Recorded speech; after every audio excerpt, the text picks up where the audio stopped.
आज का लेसन कल से आगे आनंद की कला।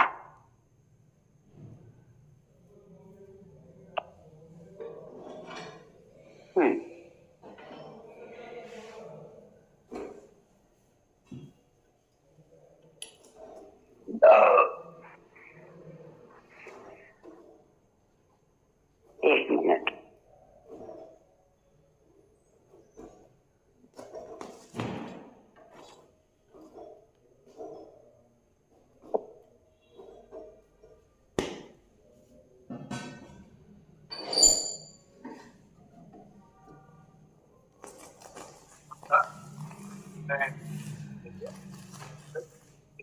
आज हमें कह रहे हैं,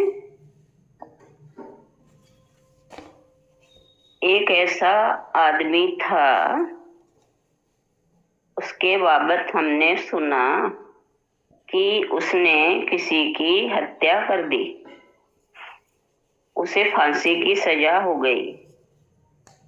अब हत्या वे ही लोग करते हैं जिनको ये भ्रम होता है कि हम ठीक हैं और दूसरा इतना गलत है कि उसे जीने का कोई अधिकार नहीं। हत्या वे ही लोग करते हैं, वे ही लोग जो जीवन को गलत कहते हैं, दूसरे को गलत कहते हैं, वे ही लोग हत्यारे भी सिद्ध होते हैं। उसको फांसी की सजा हो गई, लेकिन फांसी की सजा भी उसको चिता नहीं गई, चिता नहीं पाई। उसे जब जेल के भीतर ले जाया जा रहा था अदालत से, तो उसने गुस्से में सुप्रिंटेंडेंट को कहा, ये कैसी हथकड़ियां हैं, इतनी वजनदार, इतनी मजबूत हथकड़ियों को की क्या जरूरत है। उसने जाकर कोठड़ी में जब उसे बंद किया जा रहा था तो उसे लाते फेंकी, चिल्लाया, कूदा कि इतनी छोटी कोठड़ी, उसे 6 सप्ताह बाद फांसी होगी। उसने जेल के अधिकारियों की नाक में दम कर दी।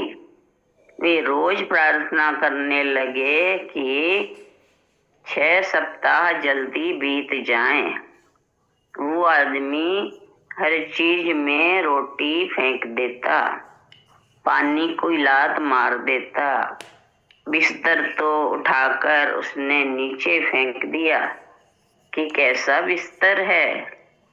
फिर आखिरी दिन सुबह उसे उठाया गया तो उसने उठने से इनकार कर दिया। बोला, नाश्ता कहाँ है? मैं बिना नाश्ता किए फांसी पर नहीं चढ़ सकता। नाश्ता कहाँ है? उसके लिए दौड़कर नाश्ता लाया गया। उसने नाश्ते को लात मार दी। ये क्या सड़ा सामान ले आए? अच्छी चीजें लाओ। मैं बिना ठीक चीजें खाए फांसी पर नहीं जा सकता। ठीक चीजें लाई गई। उसे जेल से निकाल फांसी के तख्ते पर लाया गया।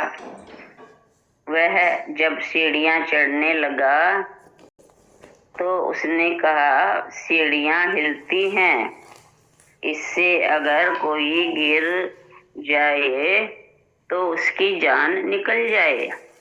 मैं इन सीढ़ियों पर नहीं चढ़ सकता। फांसी के तख्ते पर जा रहे हैं वो सज्जन, ये सीढ़ियां हिलती है, इनसे कोई गिर जाए तो जान खतरे में हो सकती है। मैं इन पर नहीं चढ़ूंगा। और बड़ी मुश्किल से उसे समझाकर सीढ़ियों पर चढ़ाया गया। उसने जाकर ऊपर जो आदमी फांसी देने वाला जल्लाद था उससे कहा कि कैसा सड़ा तख्ता रखा है, यह बिल्कुल ही सेफ नहीं मालूम होता, ये जरा भी सुरक्षित नहीं। कैसा लगा रखा है, ये आदमी है मरने के लिए खड़ा है, लेकिन वह देख रहा है तख्ता गलत लगा रखा है, तख्ता ठीक होना चाहिए।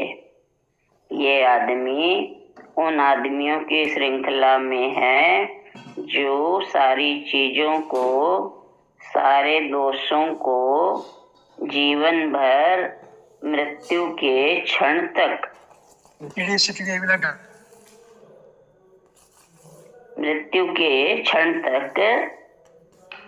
ढोते चला जाता है,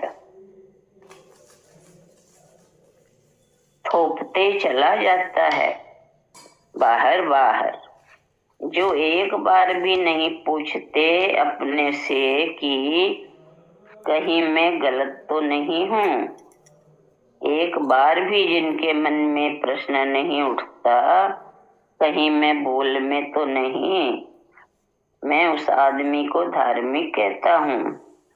जिसके मन में ये प्रश्न उठता है कि मैं गलत हो सकता हूँ, मैं भूल में हो सकता हूँ, जिस आदमी के मन में ये प्रश्न उठता है कि मैं गलत हो सकता हूँ, इतनी बड़ी बस्ती को दोष देने की बजाय शायद यही उचित होगा कि मैं गलत हूँ।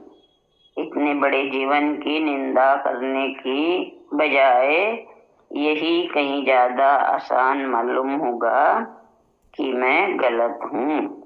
लेकिन नहीं, इस अनंत जीवन पर दोष देते हैं, अपने को बचा लेते हैं, कभी सोचते भी नहीं कि इसमें कोई प्रपोर्शन भी नहीं है, अनुपात भी नहीं है।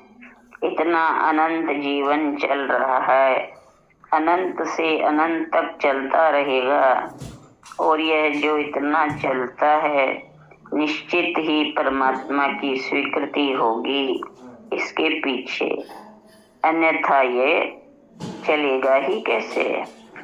ये स्वयं परमात्मा है, अन्यथा चलेगा कैसे। लेकिन ये सारा जीवन है असार, ये जगत है छोड़ देने जैसा, भाग जाने जैसा, मर जाने जैसा। जो नहीं इतना स्वीकारते वे भी सन्यास के नाम पर ग्रेजुअल सुसाइड की आज्ञा देते हैं, धीरे धीरे मरते जाने की, सुसाइड की। सन्यास का और मतलब क्या? जिस सन्यास को हम जानते हैं वो ग्रेजुअल सुसाइड है। पहले पत्नी को छोड़ो, आधे मर जाओ, आधे मर गए, बच्चे छोड़ो और मर गए, घर छोड़ो और मर गए, सब छोड़ते चले जाओ जब तक तुम्हें पता चले कि सब कुछ छोड़ा जा सकता है। आखिर में तुम बच जाओगे, उसको छोड़ दो, संधारा कर दो, बस जाओ। ये रुग्ण और मृत्युवादी चित्त है। जब जीवन दुख सिद्ध हो जाएगा तो अंतिम परिणाम होगा कि मृत्यु वर्णीय और जीवन अवर्णनीय हो जाएगा। जीवन छोड़ने योग्य, अवांछनीय, भागने योग्य, मृत्यु स्वीकार करने योग्य, मृत्यु को वर्ण करने योग्य है। फिर कैसा पागलपन है, कैसी इंसानियत है। हम कहाँ उतर रहे हैं फलवारी में? क्या सिखलाया गया है यह आदमी को कि तुम जीवन को छोड़ो और भागो। कब्र की तरफ, और एक बुनियाद पर कि जीवन बुरा है, इसलिए भागो कब्र पर। और ये बुनियाद बिल्कुल ही दो कौड़ी की और गलत है। आदमी गलत है, जीवन बुरा नहीं है। कौन कहता है जीवन बुरा है? इतना ही।